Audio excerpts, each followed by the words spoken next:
തിരുവനന്തപുരം എയർപോർട്ടിൽ ആളെ ഡ്രോപ്പ് ചെയ്തതിന് ശേഷം തിരികെ പത്തനംതിട്ടയിലേക്കുള്ള യാത്രയാണിത്. എൻ്റെ വീടിൻ്റെ അടുത്തു നിന്നുള്ള ഓട്ടമായിരുന്നു. ഇന്നലെ രാത്രി 10:30-നാണ് തിരുവനന്തപുരം എയർപോർട്ടിലേക്ക് പോയത്. 12:30 കഴിഞ്ഞപ്പോഴേക്കും എയർപോർട്ടിലെത്തി. അങ്ങനെ ആ ചേട്ടനെ എയർപോർട്ടിൽ ഡ്രോപ്പ് ചെയ്തതിന് ശേഷം പുറത്തു വന്ന് ഒരു ചായയും കുടിച്ചു. സമയം 1 മണി കഴിഞ്ഞു. പത്തനംതിട്ടയിലേക്കുള്ള മടക്കയാത്രയിൽ 2 മണിയൊക്കെ കഴിഞ്ഞപ്പോൾ കുറച്ചു നേരം ഉറങ്ങിയിട്ട് പോകാം എന്ന് കരുതി. അങ്ങനെ ആയൂർ ടൗണിലുള്ള പെട്രോൾ പമ്പിന് സമീപത്തായി കാർ നിർത്തി ഉറങ്ങാൻ കിടന്നു. കഴിഞ്ഞ 2 ദിവസം അത്യാവശ്യം ഓട്ടം ഉണ്ടായിരുന്നതിനാൽ നല്ല ക്ഷീണമുണ്ടായിരുന്നു. കുറച്ചു നേരം കിടക്കാമെന്ന് കരുതിയാണ് കിടന്നത്. പക്ഷേ എഴുന്നേറ്റപ്പോൾ 6 മണിയായി. അങ്ങനെ വണ്ടിയിൽ കരുതിയിരുന്ന വെള്ളമെടുത്ത് മുഖം കഴുകിയിട്ട് വീണ്ടും യാത്ര തുടർന്നു. രാത്രികാല യാത്രകളിൽ ഡ്രൈവ് ചെയ്യുന്നവരാണ് നിങ്ങളെങ്കിൽ ഉറക്കം വരുന്ന സമയത്ത് ഒട്ടും മടിക്കാതെ സുരക്ഷിതമായ സ്ഥലത്ത് വാഹനം പാർക്ക് ചെയ്ത് കുറച്ചു നേരം വിശ്രമിച്ചതിന് ശേഷം യാത്ര തുടരുക.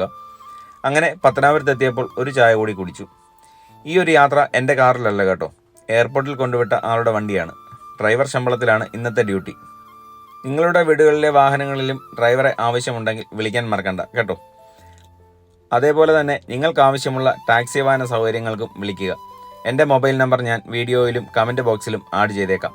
അപ്പോൾ പിന്നെ അടുത്ത വിശേഷങ്ങൾ അടുത്ത വീഡിയോയിലൂടെ.